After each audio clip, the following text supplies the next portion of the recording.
all want to disappear. Permanently. The only one who will be disappearing here is you, Blaze the Best. Oh, fuck off, Sebastian. Hey, how dare you say that to Pops? Does it really matter if the burn mark was visible or not? It certainly does matter. If the burn mark was visible, then we'd have a complete turnabout of the situation. What are you saying? If the victim's burn mark wasn't visible, what exactly does that tell you? There weren't any burn marks, the victim didn't have a burn mark, the culprit also had a burn mark.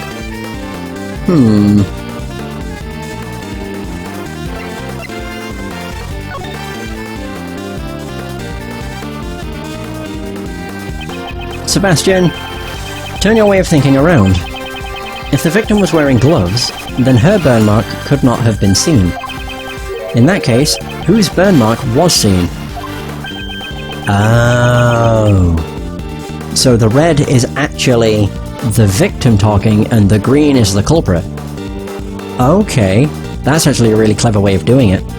Because you're so used to red being kind of the way to determine the culprit. So that's a quite a good way of turning it on its head. Someone else's burn mark? Precisely. The culprit must have had a burn mark as well. In other words, I knew who you were right away. You can't hide that burn from me. The person who said this was not the culprit, but the victim. What? Objection. Of course. Sebastian, could you please step aside? Edgeworth, all your reasoning up until now was just a figment of your imagination. You know? The culprit had a burn mark. Where is it, you know? If you can't answer that, then your logic doesn't hold up, you know? Where was the culprit's burn mark? I wonder where the burn mark could have been. During the auction, wasn't everyone wearing a disguise? Indeed. During the auction, everyone should have been dressed in a particular way. If the burn mark was still visible under those conditions, then... No, why don't you show us? Where was the culprit's burn? You'll have to show me the proof, you see. Go with the conductor's clothes, because that would be concealing everything. It was what the conductor was wearing during the auction. In other words, the outfit you were wearing at the time. What can you figure out from the clothes alone? The conductor had been wearing a white suit, white gloves, and a mask. His attire had covered up most of his skin. However, according to Miss Jensen's testimony, the conductor's mask exposed a small part of his face. In addition, while she thought there had been a tattoo there, it's possible that she simply mistook the burn mark for a tattoo. A burn mark on his face? That's all very... scintillating. Whatever, but I'm afraid you're getting excited over nothing, you know?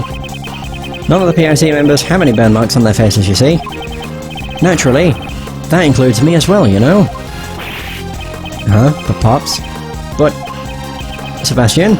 Could you please be quiet? If you're an idiot, then act like one, you know? He does have a burn mark. What, is it hidden like under his... No, it won't be under his beard, it's probably why he's wearing the goggles. Normally Sebastian is a nuisance to everyone around him. But this time, I owe him my gratitude.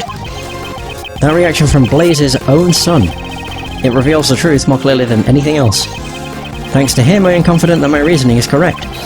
I know who that unidentified piece of evidence belongs to. I wonder what's wrong with that prosecutor. Usually, Sebastian is slower to arrive at the truth than anyone else. However, this time, he has probably figured it out. His own father is a criminal. Since he knows the truth, he's in pain, isn't he? If he didn't know the truth, he could have remained blissful in his ignorance. Kay, we are here in order to pursue the truth. It doesn't matter what path my reasoning takes, the important thing is to arrive at the truth. Once before, when I lost faith in my reasoning, you said that to me and showed me the way. This time I shall show you the truth. You are innocent. I also want to know the truth. Mr. Edgeworth, please tell me. Yes, that's the spirit. That's impossible, you know, for all of you. I mean, just where could I possibly have a burn mark? It's nowhere to be found. You see, there's no evidence to prove that I'm the culprit, you know? That's right. There's no contradiction at all. There's no way there can be a contradiction, not for my pops. Sebastian, I understand why you don't want to admit it. However, if you avert your eyes from the truth, you will regret it forever. Pops, just what should I do? I really wonder why you're such an idiot, you know? Sebastian, if you really want to save me, you'll have to try a little bit harder, you see? Gotta use your head, you know? Honestly, you really are a useless idiot. No way. But I tried real hard. I tried my best, Pops. I went to the school you told me to go to, reached the top of my class just like you told me to. Just look at this jacket. Only someone who graduates at the top of his class gets to wear it. I did everything you told me to do. That's how I got to be the best at the academy. Even won all those awards. Just so I could be like you, Pops.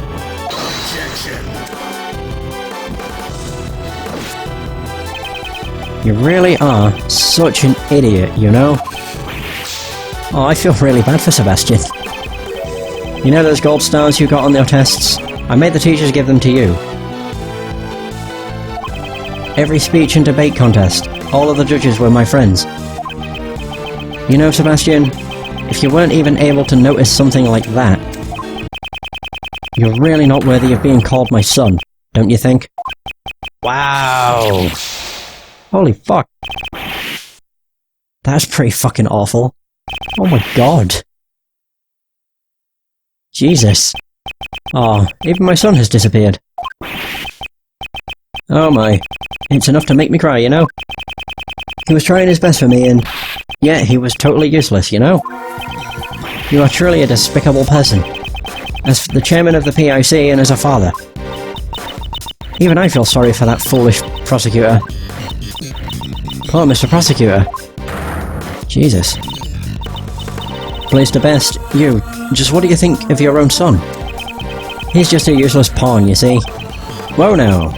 Maybe you should look in the mirror before you criticize me, you know? I mean, even you. You also used Sebastian to get close to me, didn't you? I cannot deny that. However, he is not a mere pawn. He always tries to do his very best, even if the results aren't up to par. I've seen just how hard he tries, and yet you refuse to even acknowledge it. Kashira, see you next Tuesday. That kid is no good, you see, no matter what he does, or is told to do.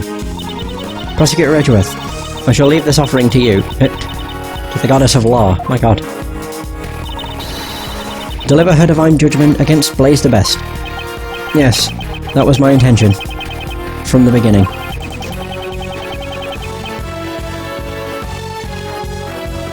If there was a burn mark on the conductor's face, then Blaze the Best must be hiding it.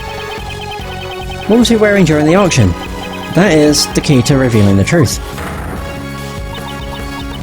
Well then, allow me to hear your answer. Please show the piece of evidence that proves the culprit had a burn mark on his face. It's a testimony. Karen's? Just double check. Ah, the wavy wig. Of course.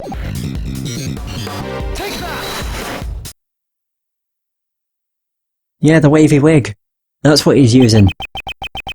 If you would recall Miss Jensen's testimony, there's still one point that remains unexplained. 2 types of wigs had been prepared, one of which was left unused. Do you mean the wavy wig? What are you talking about?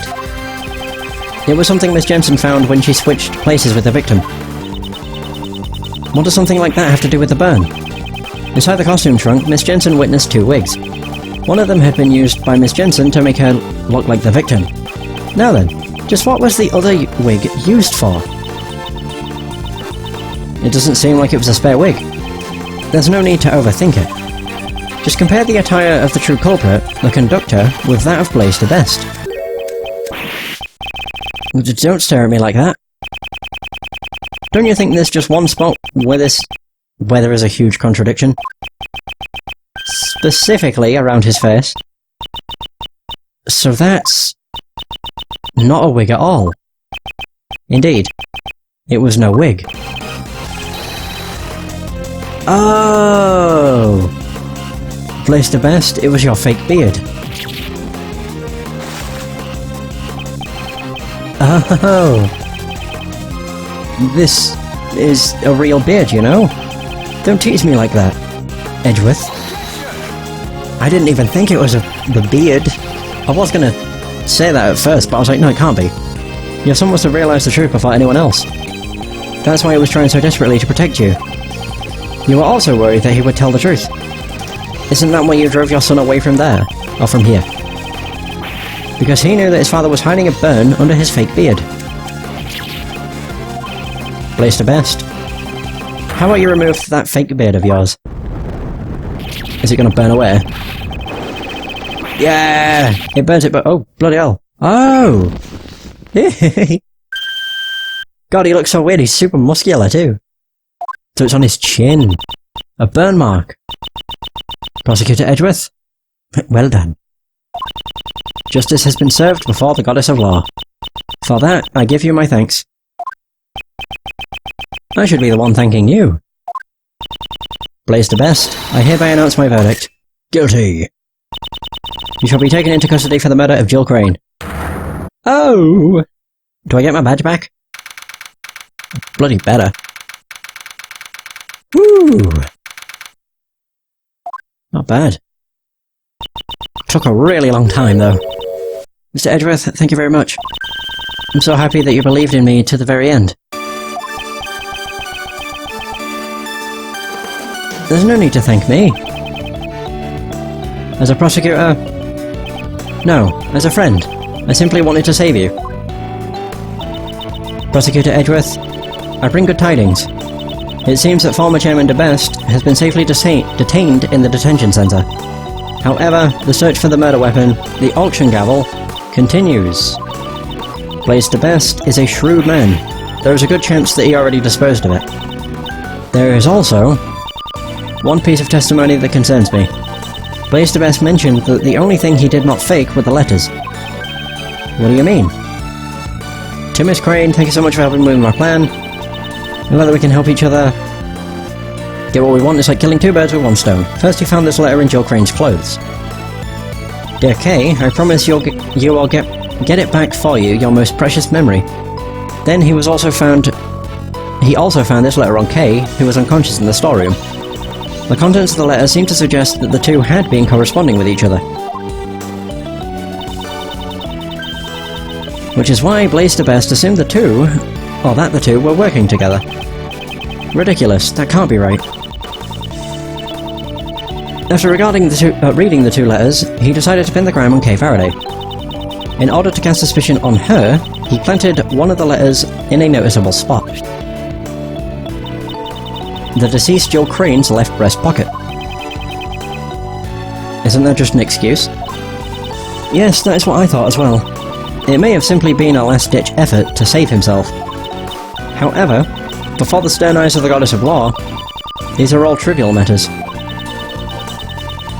His crime shall certainly not go unpunished. Of that I assure you. With this, I have finally fulfilled one of my long-standing missions. Judge Courtney, will you tell me what you know? Why did Blaze DeBest murder Jill Crane? And what lies hidden behind this case? Yes, I don't mind. You have the right to know everything. Long ago, Jill Crane was in love with a cameraman. That man was pursuing the black market auction as a journalist.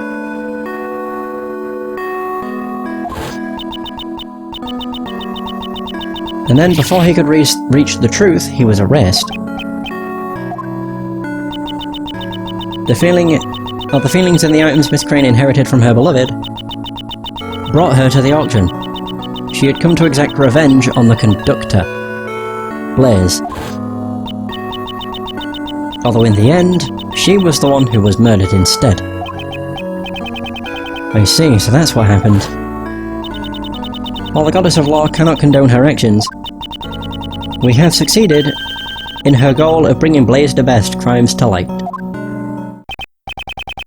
So, Judge Courtney's goals was to expose Blaze DeBest and reveal the dark secrets of the PIC. By the way, what happened to the young prosecutor? We've been unable to contact him for some time now. Do you have any idea where he might be? I had not been truly working for him, so... I see. I feel very sorry for him. What you should be sorry for is the fact that he was kept in the dark until now. No matter how cruel reality is, he will have to accept it.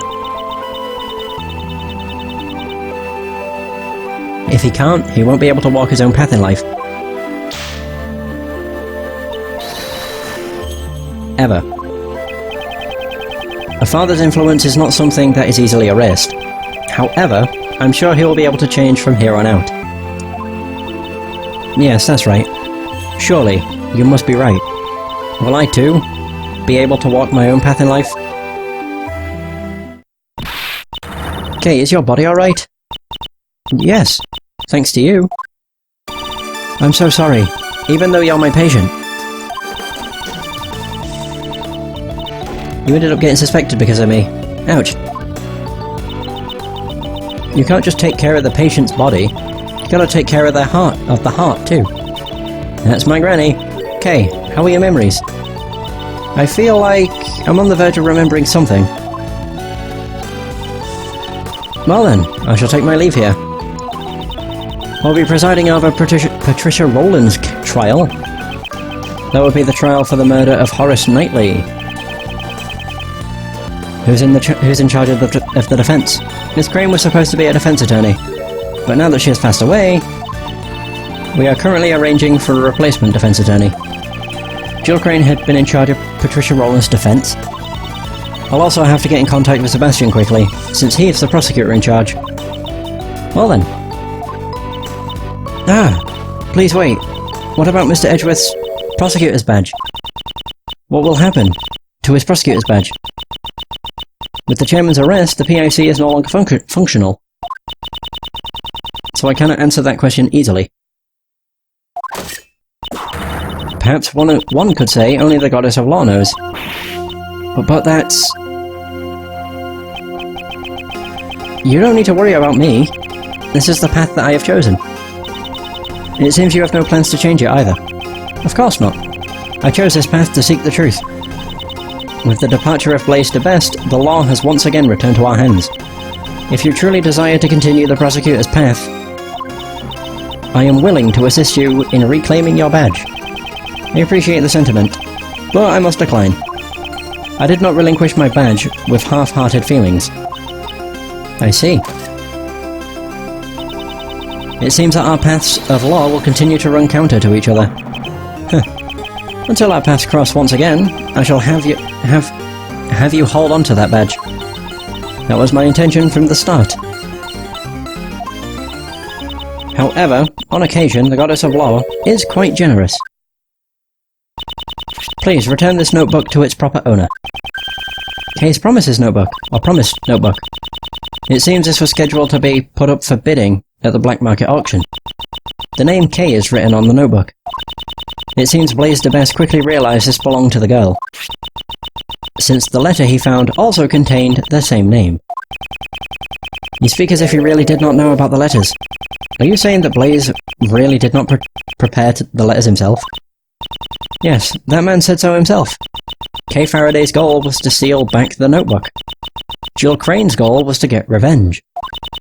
In order to achieve their goals, the two teamed up to infiltrate the auction. Also, he says, "Oh, unfortunately, this was all Blaze's misunderstanding. It was purely a coincidence." Pretty much. If the attorney from the PIC and Kay really were acquaintances, it would be strange that she never mentioned it to me, considering her personality. You really do trust her, don't you? In the end, the notebook was used as another red herring, but it's something that is very important to that girl, isn't it?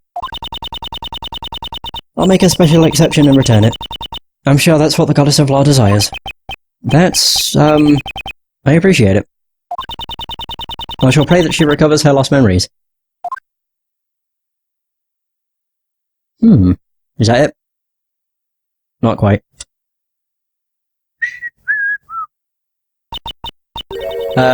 Is something wrong? I was just worried that it's gonna end.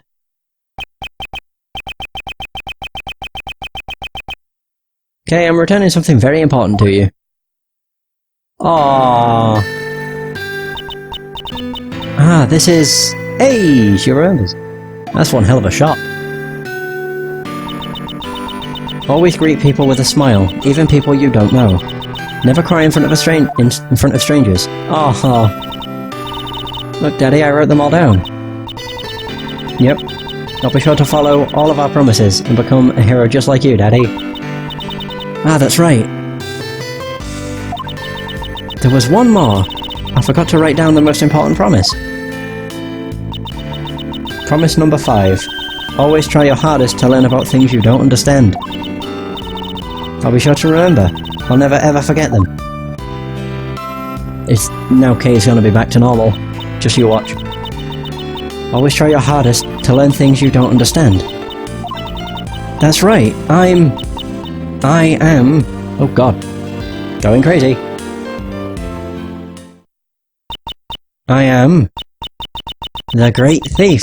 Hey! Who steals the truth, Kay Faraday. She's back. I'm the second Yatagarasu and Mr. Edgeworth's assistant. Fucking finally! Kay, you remember? It's kinda embarrassing though.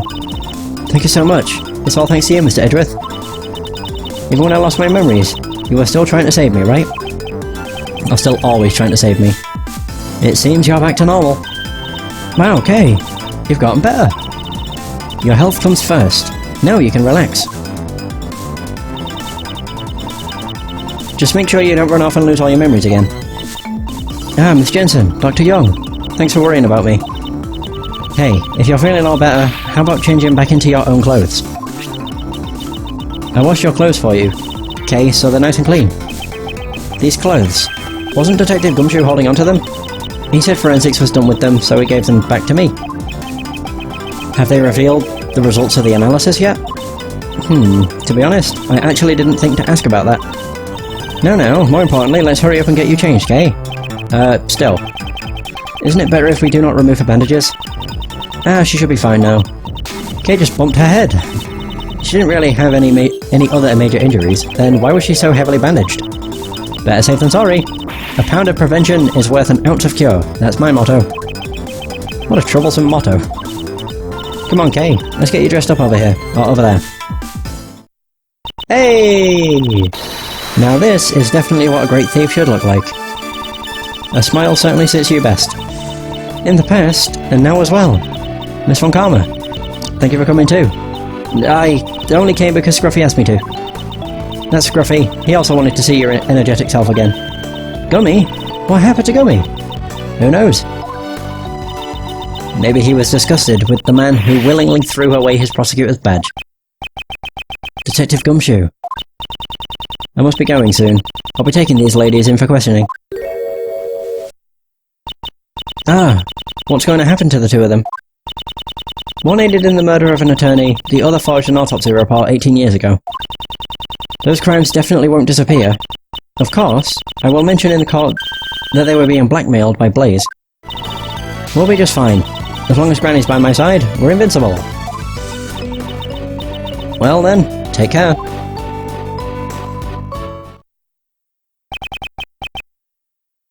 Now then, Kay.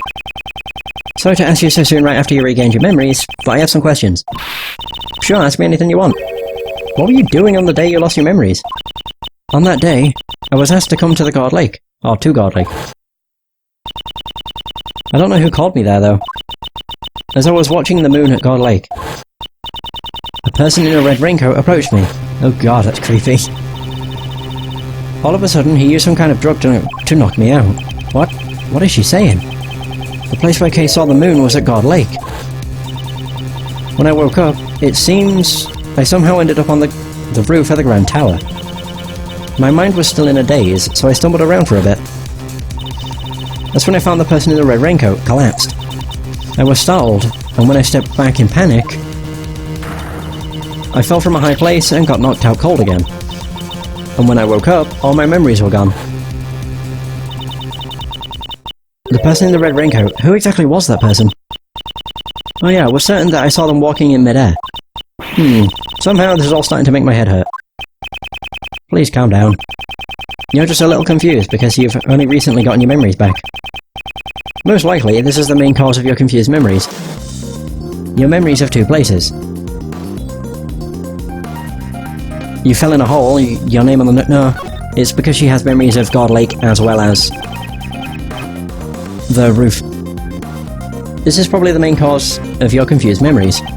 You saw the moon at both the God Lake Park and the Grand Tower rooftop, which led you to confuse the two places. Huh? What? Aren't they totally different places?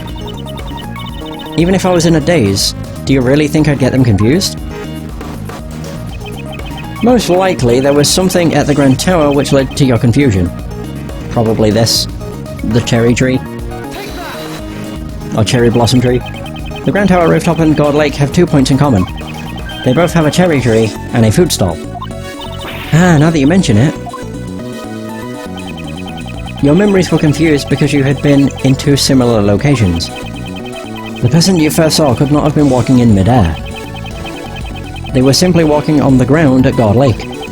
You must have gotten that scene confused with the Grand Tower rooftop. So that's what happened. Oh, so the person did actually walk from behind the food stall. How dare they steal the memories of a great thief? They'll pay for this. Nevertheless, I wonder who the person that assaulted Kay was.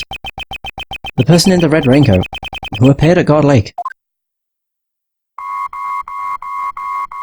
Okay. What's that noise? It sounds like it's coming from the storeroom. Mr. Edgeworth, let's go check it out. What's this? My shutterbug sense is tingling. I smell me another scoop. You're still here? Just walking past her.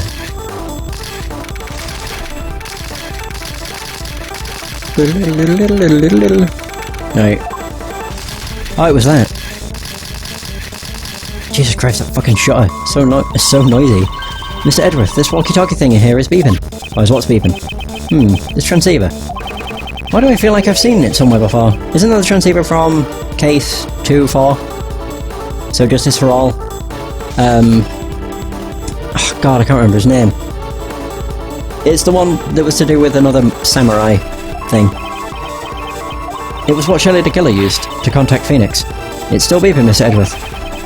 I'm not particularly familiar with this sort of device. Come on, we have to answer it. Here goes. Hello, Edgeworth speaking. Kay, please don't just answer it on your own. I'm speaking with Mr. Miles Edgeworth, I presume? This voice is... It's Shelley the Killer again! Oh, okay, yeah, it's evidence, duh.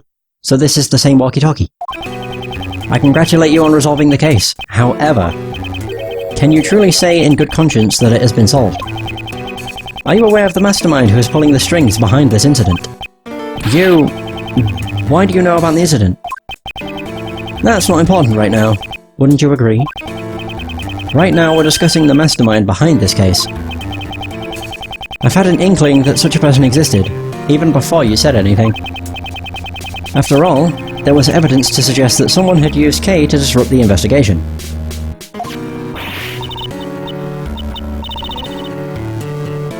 Okay, that was weird. Huh, there was? So who's this mastermind? Yeah, my frame rate just dipped slightly and I don't know why.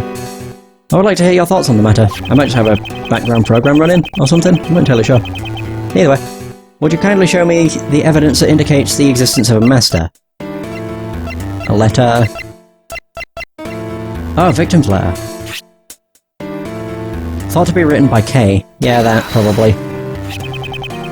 It was a letter that Kay allegedly sent to the victim. Come to think of it, I don't remember writing that letter at all. There we go. Who could have prepared this letter? I, too, am quite curious to know. So, you're not the one who wrote the letter. What could I possibly gain from doing such an act? Is it not necessary for you to stand in court in order to make the truth clear? What can you possibly do now that your badge has been taken from you? I look forward to finding out from the shadows. This man, how does he know that? Do we have an understanding? Please ensure you do not betray my trust. Now then, if you'll excuse me. There he goes. He said the case wasn't solved yet. What did he mean by that? And why would Mr. DeKeller even bother telling us that? Ugh, nothing makes sense anymore. This case has not reached its true conclusion yet. However, although I've lost my Prosecutor's badge, who I am still has not changed. While I don't know where this may lead me, I shall reveal the truth. I swear it. Boom! My god, that was a long fucking case. 3 hours and 40 bloody minutes, basically. The forgotten turnabout, and finally, the grand turnabout. Very good. Yes. Love it. Wait. Oh god, my throat hurts. Wait, the grand turnabout has Sebastian. Wait, so who are the 4 people so far? So basically we have Edgeworth, Courtney, Gregory, Kay, and Sebastian. Nice. Either way, that's going to be the end of the session. God, can't wait for the next session. Which is going to be the grand turnabout, which is actually really short. Well, in terms of how many segments there are, there's only 5. There's 2 beginnings, 2 middles, and an end. So there's only 5, but I get the feeling it's probably really lengthy. Either way, we'll find out. Getting closer and closer to the end. I'm looking forward to it. Either way, that's going to be the end of the session. Thank you so much for watching. I hope you have enjoyed. And until next time, take care.